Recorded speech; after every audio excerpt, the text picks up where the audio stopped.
What is up, guys? Lonehawk here today, and welcome back to my channel. In today's video, we're going to be talking about something a little bit different. I'm going to be basically giving you a rundown of how I make my videos and what goes into every video, because I get the question every once in a while, how long does it take to make a video? What programs do you use?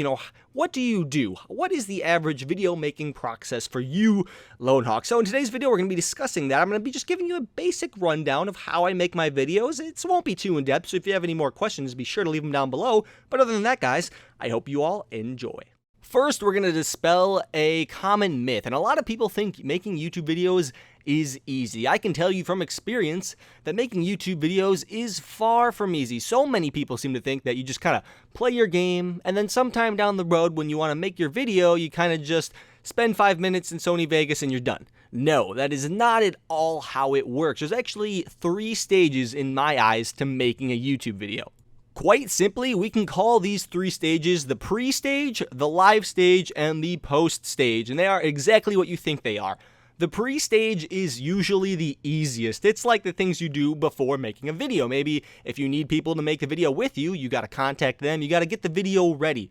You need everything in line. That way the live stage goes as planned. If you want to do like a squad gameplay with you and your buddies, you got to get your buddies together with you. So that's the pre-gameplay. That usually doesn't take too long. You just send some texts. Hey, we're doing a video then. You want to join us? And it's that easy. Now, the pre-stage is quite easy in my opinion, but the 2 next stages, the live and the post stages, are actually much harder and they take way more time than the pre-stage does. And that's because, a few reasons. One, when you're doing live stages, everything's got to go according to plan. I mean, when you're doing live gameplay, you can't predict what the enemy is going to be doing. Now, sometimes you're in a controlled setting. Maybe you're testing something for your YouTube channel and that's what your video is.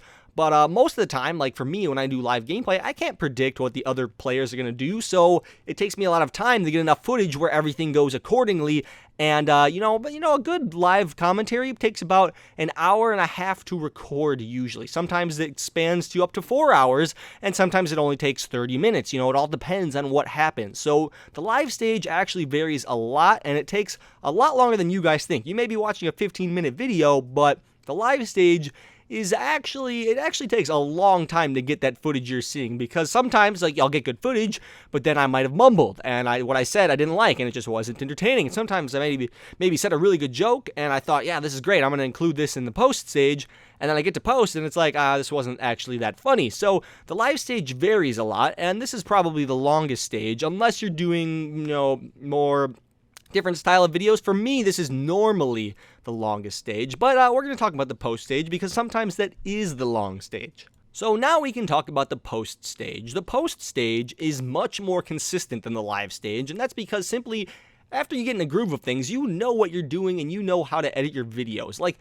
in the live stage, like I said, it can take up to 4 hours to record your gameplay, and sometimes it only takes 30 minutes. Maybe you're not on your game that day. It's going to take a while to get your footage. The good thing about the post stage is you pretty much know how much time it'll take depending on the length of the video you want. On average, for me, for a standard video that's a live commentary, the length of video you see, if it's about 15 minutes, it's usually about 1 hour of gameplay. So for every 1 minute you see, it's about 3 minutes in post. Now, there are different types of videos, though. Live commentaries, fortunately, take longer in live than they do in post, which is good because live is more entertaining than post. But there are videos like my most recent one where the TR is OP video.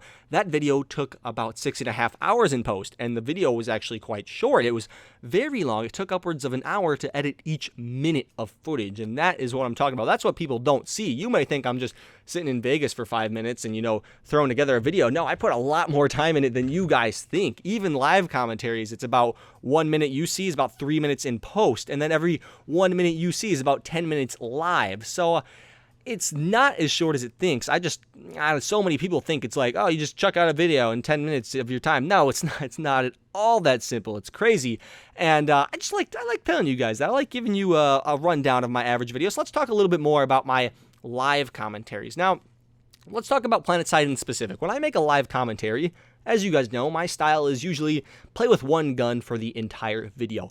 And the thing about a live commentary is it's harder to make a live commentary video than it is just to play normally. because in PlanetSide 2, I like to adapt to the situation. If there's a situation where a shotgun is just terrible, I don't use a shotgun. I'll switch to an assault rifle or a carbine. And if the situation calls for it, maybe even a sniper.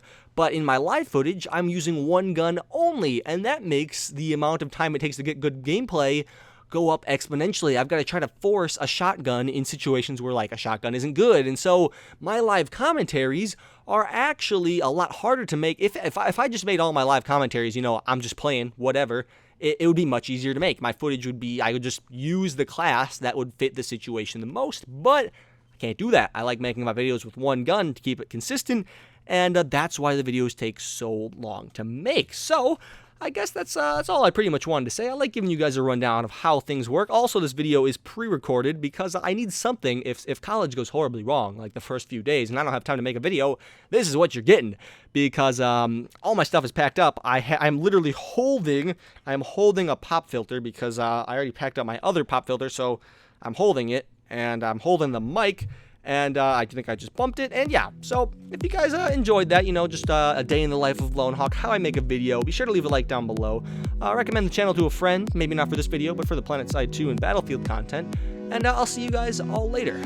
Lone Hawk, out.